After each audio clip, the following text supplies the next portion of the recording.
اگر میں نے اب بھی اس کے مستقبل کے بارے میں کچھ نہ کیا تو بعد میں پچھتانا پڑے گا۔ اسی لیے میں نے ایک بہت بڑا فیصلہ کیا۔ میں نے اپنی ماں کے پرانے زیورات بیچ لیے، وہ زیورات جو میرے لیے یادگار تھے، اور ایک پرانی زمین بھی تھی جو بابا کی نشانی تھی۔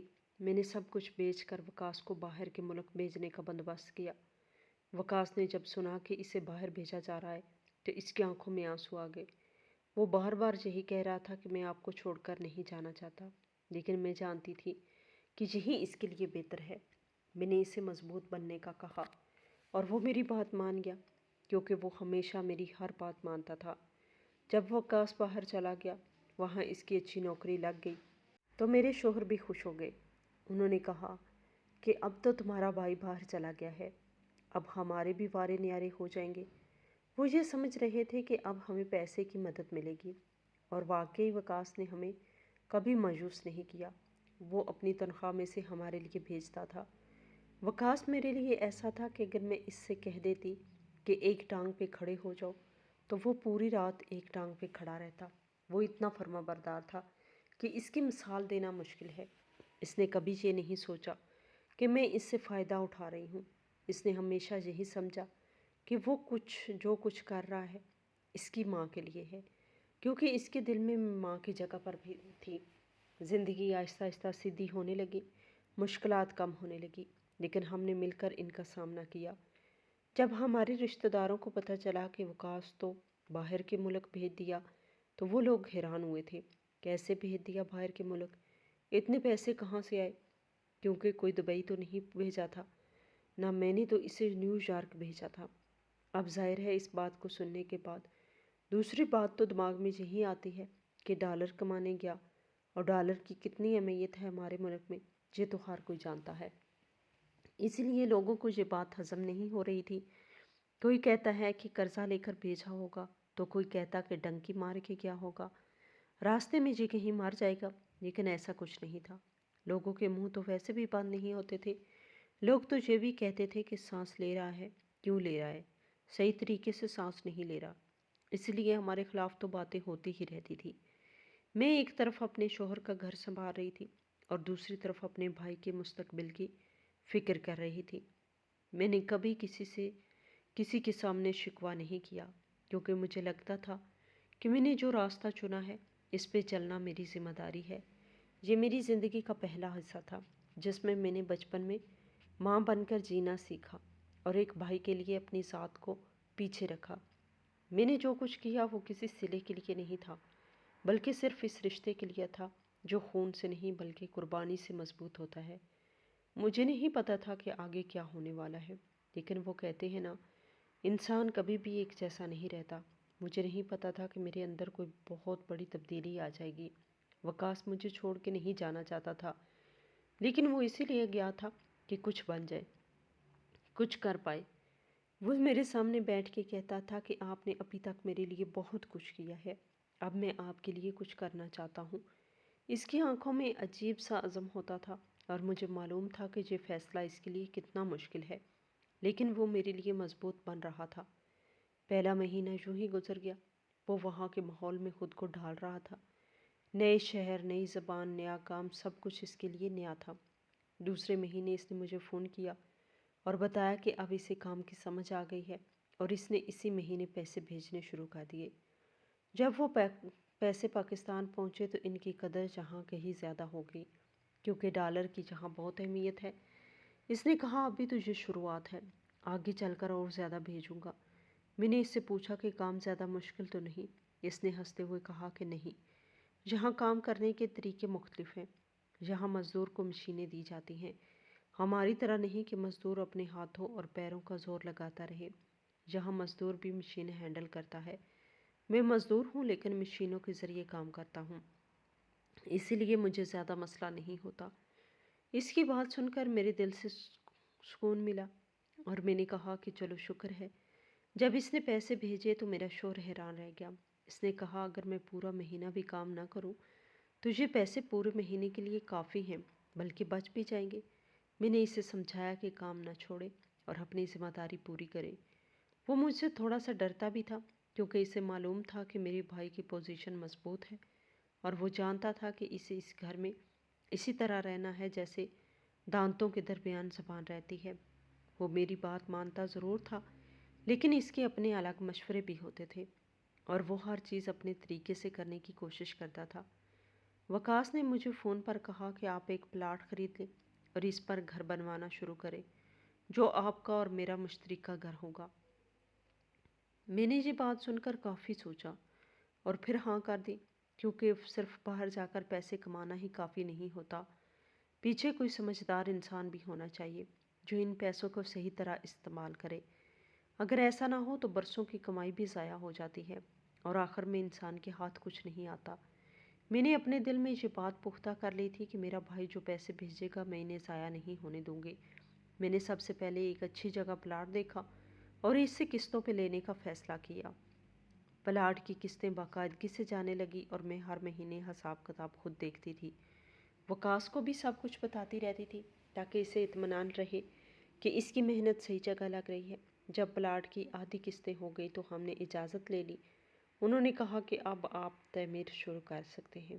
اس دن مجھے عجیب سا سکون ملا، کیونکہ یہ پہلا قدم تھا ایک مستقل چھت کی طرف۔ اس کے بعد میں نے گھر بنوانا شروع کیا، اینٹیں، سیمنٹ، لوہا، سب کچھ قسطوں پہ لیا، کیونکہ میں جانتی تھی کہ آہستہ آہستہ ہی یہ سب ممکن ہوگا۔ وکاس کے پیسے باقاعدگی سے آنے لگے اور ہر آنے والے مہینے کے ساتھ گھر کی دیواریں بھی اونچی ہونے لگی۔ میں خود روز جا کر کام دیکھتی تھی، مزدوروں سے باتیں کرتی تھی اور ہر چیز پر نظر رکھتی تھی۔ میں نہیں چاہتی تھی کہ کہیں کوئی کمی رہ جائے، کیونکہ یہ گھر صرف اینٹوں کا ڈھانچہ نہیں بلکہ اس میں میری اور وکاس کی ساری زندگی کی محنت شامل تھی۔ وقت کے ساتھ ساتھ پیسے بھی بڑھنے لگے اور تعمیر بھی آگے بڑھتی گئی۔ میں نے کبھی جلدی نہیں کی۔ میں جانتی تھی کہ صبر کے ساتھ بنایا گیا گھر ہی مضبوط ہوتا ہے۔ میرے شوہر کبھی کبھی اعتراض کرتا تھا، لیکن میں اسے سمجھا دیتی تھی کہ یہ فیصلہ ہم سب کے مستقبل کے لیے ہے، اور وہ خاموش ہو جاتا تھا۔ جب گھر کی چھت پڑی تو میں نے وکاس کو ویڈیو کال پہ دکھایا۔ اس کی آنکھوں میں آنسو آ گئے۔ اس نے کہا کہ یہ میرا خواب تھا جو آپ پورا کر رہی ہیں۔ میں نے اس وقت دل ہی دل میں اس کے لیے دعا کی اور اسے تسلی دی کہ یہ سب اس کی محنت کا نتیجہ ہے۔ گھر آہستہ آہستہ مکمل ہونے لگا۔ ہر اینٹ کے ساتھ مجھے اپنا گزرا ہوا وقت یاد آتا تھا، وہ دن جب ہم دونوں ایک دوسرے کے سہارے تھے، اور آج وہ دن ہم نے اپنی جگہ بنا لی تھی۔ یہ سب ایک دم سے نہیں ہوا تھا، بلکہ بہت آہستگی سے ہوا، لیکن مضبوطی کے ساتھ۔ یہ میری زندگی کا وہ حصہ تھا جہاں میں نے سیکھا کہ درست فیصلے اور صبر انسان کو کہاں سے کہاں پہنچا دیتے ہیں، اور یہ سب کچھ میں نے صرف اس نیت سے کیا تھا کہ میرے بھائی کی محنت ضائع نہ ہو اور ہمارا مستقبل محفوظ ہو جائے۔ میں جب وکاس کی تعریف کرتی تھی کہ دیکھو سارے پیسے میرے پاس بھیجتا ہے، مجھ پہ کتنا بھروسہ کرتا ہے، سب کچھ اس نے اپنا میرے حوالے کیا ہوا ہے، تو میرا شوہر میری کان بھرنے کی کوشش کرتا تھا اور کہتا تھا کہ ایسے بدل جائے گا کہ تم بھی حیران رہ جاؤ گی، اور میں کہتی تھی کہ کبھی نہیں بدل سکتا، وقت کو گزرتا ہی جاتا ہے، نہ کسی کے لیے روکتا ہے۔ وقت گزرتا گیا، لیکن 3-4 سال جو گزرے، اس کے اندر گھر بھی اپنا ہو گیا، ہم لوگ اس گھر میں شفٹ بھی ہو گئے، گھر کا سامان بھی خرید لیا، گاڑی بھی خرید لی، سب کچھ ٹھیک ہو گیا۔ لیکن میرا بھائی جو 18 سال کی عمر میں باہر کی عمر کو گیا تھا، وہ اب 22 سال کا ہونے والا تھا۔ 1 سال اور گزرا تو اس نے اپنی زبان سے ہی کہہ دیا کہ میں شادی کرنا چاہتا ہوں۔ وکاس نے جب یہ بات اپنی زبان سے کہی کہ وہ شادی کرنا چاہتا ہے، اور جب یہ بات میرے شوہر زبیر تک پہنچی تو اس نے ذرا حیرت سے کہا، دیکھو ذرا، اپنے منہ سے شادی کا کہہ رہا ہے۔ میں نے اس کی طرف دیکھ کر کہا، تو کیا ہو گیا؟ اگر وہ شادی کی بات کر رہا ہے، شادی تو اس نے کرنی ہے، وہ پیسے کما رہا ہے، اس نے گھر بنوا لیا ہے، گاڑی لے لی ہے، اب اگر شادی نہیں کرے گا تو کیا کرے گا؟ میں نے اسی وقت دل میں یہ فیصلہ کر لیا کہ میں خود اپنے بھائی کے لیے رشتہ تلاش کروں گی۔ وکاس نے مجھ سے صاف لفظوں میں کہا تھا کہ لڑکی بہت زیادہ خوبصورت ہونی چاہیے، یہ اس کی واحد شرط تھی۔ جب میں نے یہ بات زبیر کو بتائی تو وہ فوراً بول اٹھا کہ ایسے کروانے والے لڑکوں کو خوبصورت لڑکی نہیں دیتے، کیونکہ وہ اس کے پیچھے پاگل ہو جاتے ہیں۔ اس کی بات سن کر مجھے غصہ آ گیا۔ میں نے کہا، پھر کیا کسی بیوہ سے شادی کروا دوں؟ یہ بات سن کر وہ خاموش ہو گیا۔ میں نے رشتے دیکھنا شروع کر دیے۔ میں جس بھی لڑکی کو دیکھتی جو مجھے اچھی لگتی تھی، اس کی تصویر اپنے بھائی کو بھیج دیتی۔ میں روز ادھر ادھر جاتی، لوگوں سے بات کرتی، رشتہ داروں سے پوچھتی، لیکن وکاس کو کوئی بھی پسند نہیں آ رہی تھی۔ وہ ہر تصویر کو دیکھ کر کوئی نہ کوئی خامی نکال دیتا تھا۔ کبھی کہتا یہ ایسی نہیں، کبھی کہتا ویسی نہیں۔ میں تھکنے لگی تھی، لیکن میں نے ہمت نہیں ہاری، کیونکہ میں جانتی تھی کہ یہ فیصلہ اس کی پوری زندگی کا فیصلہ ہے۔ بالآخر ایک دن مجھے ایک لڑکی کے بارے میں پتہ چلا جو واقعی بہت زیادہ خوبصورت تھی، اور اس دنیا میں اس کا کوئی بھی نہیں تھا۔ وہ بالکل اکیلی تھی، نہ ماں، نہ باپ، نہ بہن، نہ بھائی۔ یہ بات میرے دل سے اچھی لگی، کیونکہ میں جانتی تھی کہ ایسی لڑکی ہمارے گھر میں آسانی سے رچ بس جائے گی۔ میں نے اس کی تصویر وکاس کو بھیجی۔ اس نے پہلی ہی نظر میں ہاں کہہ دی اور کہا بس یہی ہے۔ میں نے فوراً اسے رشتے پر بات آگے بڑھائی اور آن لائن ہی منگنی کروا دی۔ بات پکی ہو گئی اور طے یہ پایا کہ جب وکاس 6 مہینے بعد آئے گا تو شادی کر دی جائے گی۔ اس فیصلے کے بعد گھر میں جیسے ہلچل مچ گئی۔ شادی کی تیاریاں زور و شور سے شروع ہو گئی۔ پیسہ پانی کی طرح بہایا جانے لگا۔ وکاس باہر سے پیسے بھیج رہا تھا اور یہاں میں ہر چیز کا انتظام کر رہی تھی۔ میں نے بازاروں کے چکر لگانے شروع کر دیے۔ میں نے بہترین کپڑے خریدے، بہترین زیورات لیے، لڑکی کے لیے بری بنائی، ان کا کمرہ سجایا، ہر چیز میں کوئی کمی نہیں چھوڑی۔ میں دن رات بھاگ دوڑ میں لگی رہتی تھی، کبھی بازار، کبھی لڑکی کے گھر جانا، کبھی کسی کام کے لیے نکل جانا۔ میں بہت محنت کر رہی تھی اور دل سے کر رہی تھی، کیونکہ یہ میرے بھائی کی شادی تھی۔ لیکن اس دوران میرا شوہر بار بار مجھے کہتا تھا کہ یہ نہ سمجھنا کہ وہ مفت میں تمہیں سب کچھ بھیج رہا ہے، اتنی بھاگ دوڑ بھی تو کرتی ہو۔ اس کی یہ باتیں مجھے شروع میں بری لگتی تھی، میں اسے نظر انداز کر دیتی تھی۔ میں سمجھتی تھی کہ بس اس کی باتیں ہیں، میں کبھی اس کے کان بھرنے والی باتوں میں نہیں آؤں گی۔ لیکن جب ایک ہی بات بار بار دہرائی جاتی ہے تو انسان کے دل میں کہیں نہ کہیں وہ بات بیٹھنے لگتی ہے، اور میرے ساتھ بھی یہی ہونے لگا۔ میں نے اس کی باتوں کے بارے میں سوچنا شروع کر دیا۔ مجھے لگنے لگا کہ شاید وہ ٹھیک کہتا ہے۔ میں نے واقعی وکاس کے لیے بہت کچھ کیا ہے اور اب بھی کر رہی ہوں۔ میں نے سوچا کہ میں نے اپنی ماں کے زیورات بیچے، میں نے زمین بیچی، میں نے اس کو باہر بھیجا، میں نے اس کے پیسے سنبھالے، میں نے گھر بنوایا، اور اب اس کی شادی کے لیے بھی دن رات بھاگ رہی ہوں۔ اور جب کبھی مجھے اس کے لیے کچھ کرنا پڑتا تو میرے دل میں ایک عجیب سا خیال آنے لگا کہ یہ سب تو میرا احسان ہے۔ یہ خیال آہستہ آہستہ میرے دل میں جگہ بنانے لگا، اور مجھے خود بھی نہیں پتہ چلا کہ میں کب اس سوچ میں آ گئی کہ میں جو کچھ بھی کر رہی ہوں وہ قربانی نہیں بلکہ احسان ہے۔ حالانکہ ایک وقت تھا جب میں نے اس کے لیے سب کچھ ماں بن کر کیا تھا، بغیر کسی حساب کے، بغیر کسی توقع کے۔ شادی کی تیاریاں بڑھتی جا رہی تھی اور میرے اندر کی سوچ بھی بدلتی جا رہی تھی۔ میں تھکنے لگی تھی، اور جب کبھی وکاس فون پر خوشی سے کسی چیز کی بات کرتا تو مجھے لگتا تھا کہ وہ سب کچھ میرا حق سمجھ رہا ہے، اور یہ احساس میرے دل میں تلخی پیدا کرنے لگا۔ میں پھر بھی خاموش رہی، میں نے کسی سے کچھ نہیں کہا۔ میں نے اپنے دل کے اندر ہی ان باتوں کو دبانے کی کوشش کی، لیکن جو بات دل میں گھر کر لے وہ آسانی سے نہیں نکلتی۔ میں ہر کام کرتی رہی، لیکن اب دل کا سکون کہیں پیچھے رہ گیا تھا۔ میں نے محسوس کیا کہ میرے اور وکاس کے رشتے میں ایک ندیدہ سی لکیر کھینچنے لگی ہے، جو پہلے کبھی نہیں تھی، اور اس لکیر کو میں خود بنا رہی تھی، اپنی سوچوں سے، اپنی تھکن سے اور دوسروں کی باتوں سے۔ یہ میری زندگی کا وہ مرحلہ تھا جہاں میں نے جانا کہ نیت کتنی بھی صاف ہو، اگر دل میں شکوہ آ جائے تو رشتے آہستہ آہستہ بدلنے لگتے ہیں، اور یہی وہ وقت تھا جہاں سے سب کچھ بدلنے والا تھا۔ اسی طرح جب وکاس آیا تو اس کی شادی سائمہ سے کروا دی گئی۔ شادی کے دن میں نے خود کو بہت مضبوط ظاہر کیا، حالانکہ اندر سے میں ایک عجیب سی کیفیت میں تھی، لیکن میں نے سب کچھ چھپا لیا، کیونکہ یہ میرے بھائی کی خوشی کا دن تھا۔ آج کل کہتے ہیں کہ محبت کرنے کے لیے بھی پیسہ چاہیے ہوتا ہے، اور یہ بات میں نے اپنی آنکھوں سے دیکھی۔ وکاس کے پاس وقت بھی تھا اور پیسہ بھی، کیونکہ اس نے یہ سب اپنی محنت سے کمایا تھا، اسی لیے وہ اپنی بیوی پر دل کھول کر خرچ کر رہا تھا۔ اس نے منہ دکھائی میں سائمہ کو بہت اچھا تحفہ دیا۔ اس کا ولیمے کا کھانا بھی بہت شاندار رکھا ہوا تھا۔ سارے رشتہ دار تعریف کر رہے تھے، اور سب کے سامنے میری ہی ناک اونچی ہو رہی تھی۔ لوگ مجھے کہہ رہے تھے کہ آپ نے بھائی کو بنایا ہے، آج وہ اس قابل ہوا ہے۔ میں یہ سب سن کر مسکرا دیتی تھی، لیکن میرے دل کے کسی کونے میں ایک عجیب سا خلا پیدا ہو رہا تھا۔ وکاس اپنی بیوی پر اچھے سے خرچ کر رہا تھا، اس کی ہر خواہش پوری کرنے کی کوشش کر رہا تھا، اور یہ سب کچھ دیکھ کر مجھے خوش ہونا چاہیے تھا، لیکن میں اندر ہی اندر بدل رہی تھی۔ میرے یہاں ابھی تک کوئی اولاد نہیں تھی، اور میرا شوہر اکثر مجھے کہتا تھا کہ بھائی کی خدمت سے تمہیں فرصت ملے تو تم اپنی فیملی کے بارے میں بھی سوچو۔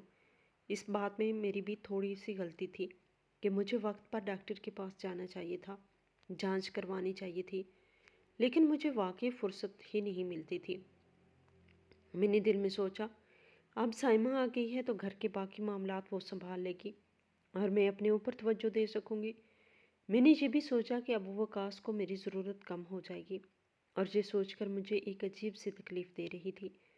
وکاس کا سائمہ کو پا کر ایسا حال ہو گیا تھا کہ اسے سائمہ کے علاوہ کچھ نظر ہی نہیں آ رہا تھا۔ وہ ہر وقت اس کے ساتھ رہتا، اس کی باتیں سنتا، اس کی پسند ناپسند کا خیال رکھتا۔ میں جانتی تھی کہ شادی کے شروع دنوں میں ایسا ہی ہوتا ہے، لیکن پھر بھی میرے دل میں باتیں آنے لگیں۔ پہلے جس کے لیے میں سب کچھ تھی، اب اس کے لیے اس کی بیوی سب کچھ بن چکی تھی۔ میاں بیوی کا رشتہ بھائی بہن کے رشتے سے بالکل مختلف ہوتا ہے، یہ بات میں جانتی تھی، لیکن پھر بھی مجھے شدید جیلسی ہونے لگی، اور اس وقت بھی مجھے یہ احساس تھا کہ میں غلط کر رہی ہوں۔ مجھے ایسا محسوس نہیں کرنا چاہیے، لیکن میرے جذبات میرے قابو میں نہیں آ رہے تھے۔ میں کئی بار خود کو سمجھاتی کہ سمیہ یہ قدرتی بات ہے، تم نے وہ کیا جو آسان نہیں تھا، لیکن دل ماننے کو تیار ہی نہیں تھا۔ میں وکاس اور سائمہ کو ایک ساتھ ہنستے دیکھتی تو میرے اندر عجیب سی چبھن ہوتی، اور مجھے خود پہ غصہ بھی آتا کہ میں ایسا کیوں محسوس کر رہی ہوں۔ اس کے بعد وکاس نے ایک دن مجھے بتایا کہ وہ واپس جا رہا ہے اور 4 مہینے بعد اپنی بیوی کو بھی اپنے ساتھ لے جائے گا۔ میں نے فوراً اسے سمجھانے کی کوشش کی اور کہا کہ باہر کے ملک میں بیوی کو رکھنا، پھر اگر بچہ ہو گیا تو خرچے بہت زیادہ ہوتے ہیں۔ میں نے سنا ہے وہاں زندگی بہت مہنگی ہے۔ اس نے مجھے بڑے اعتماد سے جواب دیا اور کہا، باجی اگر نہیں کر سکتا تو نہیں کرتا نہ، اگر کہہ رہا ہوں کہ لے کے جاؤں گا تو اس کا مطلب ہے میں کر سکتا ہوں، میں اس کے بغیر نہیں رہ سکتا۔ اس کے لہجے میں محبت تھی، یقین تھا اور خود اعتمادی تھی۔ پھر اس نے کہا کہ آپ لوگ اس گھر میں مزے سے رہیں، یہ گھر تو میں نے آپ کے لیے بنوایا تھا، ہم جب پاکستان آئیں گے تو ہم بھی یہیں رہا کریں گے، اور پیسے تو میں ہر مہینے بھیجتا ہی رہوں گا۔ اس نے اپنی طرف سے بالکل ٹھیک بات کی تھی، لیکن میرے دل نے اس بات کو کسی اور ہی طرح لے لیا تھا۔ مجھے ایسا محسوس ہونے لگا جیسے وہ کہہ رہا ہو کہ بس میں پیسے بھیجتا رہوں گا اور اب ہمارا آپس میں کوئی رشتہ نہیں رہا۔ اس احساس نے میرے دل کو بری طرح جکڑ لیا، اور اسی موقع پر زبیر نے میرے کان بھرنے شروع کر دیے۔ زبیر نے کہا، اس نے تو تم سے کھڑے کھڑے رشتہ ختم کر دیا ہے، بس 4 مہینے بعد اپنی بیوی کو لے جائے گا اور تم یہاں رہ جاؤ گے، اور کیا وہ تمہیں لکھ کے دے کہ وہ تم سے رشتہ ختم کر رہا ہے؟ اس نے ڈھکے چھپے الفاظ میں سب کہہ دیا ہے۔ وہ بار بار یہی کہتا ہے کہ جب بیوی وہاں چلی گئی تو یہاں ملنے بھی نہیں آئے گا، بس پیسے بھیج دے گا اور یہی اس کا تم سے تعلق رہ جائے گا۔ شروع میں نے ان باتوں کو نظر انداز کرنے کی کوشش کی، لیکن مجھے زبیر کی باتیں بالکل ٹھیک لگنے لگی۔ میرے اندر جو نفرت اور عدم تحفظ تھا وہ آہستہ آہستہ بڑھنے لگا۔ میں وکاس کی ہر بات کو شک کی نظر سے دیکھنے لگی۔ اگر وہ سائمہ کے ساتھ زیادہ وقت گزارتا تو مجھے لگتا کہ وہ مجھے نظر انداز کر رہا ہے، اگر وہ مجھ سے کم بات کرتا تو مجھے لگتا کہ وہ مجھے نظر انداز کر رہا ہے، اگر وہ مجھ سے کم بات کرتا کہ وہ مجھ سے دور ہو رہا ہے۔ میں خود جانتی تھی کہ یہ سب میرے وہم ہیں، لیکن پھر بھی میں انہیں روک نہیں پا رہی تھی۔ میرے دل میں ایک خوف بیٹھ گیا تھا کہ جس رشتے کے سہارے ساری زندگی کھڑی رہی، اب وہ میرے ہاتھ سے نکل رہا ہے۔ میں کئی راتوں تک سو نہیں پاتی تھی، مجھے لگتا تھا کہ میں اکیلی ہو رہی ہوں۔ وکاس جو کبھی میرے ایک اشارے پر سب کچھ کرنے کو تیار تھا، اب کسی اور کے لیے جینے لگا ہے، اور یہ سچائی میرے لیے برداشت کرنا بہت مشکل ہو گیا تھا۔ یہ وہ مرحلہ تھا جہاں میرے دل اور دماغ کے درمیان جنگ چل رہی تھی۔ دماغ کہتا تھا کہ وکاس غلط نہیں، دل کہتا تھا کہ مجھے چھوڑ دیا گیا، اور اسی کشمکش میں خود کو کھوتی جا رہی تھی، اور رشتے آہستہ آہستہ بوجھ بننے لگے تھے۔ یہ وہ حصہ تھا جہاں محبت، قربانی اور اختیار سب آپس میں گڈ مڈ ہو چکے تھے، اور میں خود بھی نہیں جان پا رہی تھی کہ میں صحیح ہوں یا غلط، لیکن اتنا ضرور جانتی تھی کہ بہت کچھ غلط ہونے والا ہے۔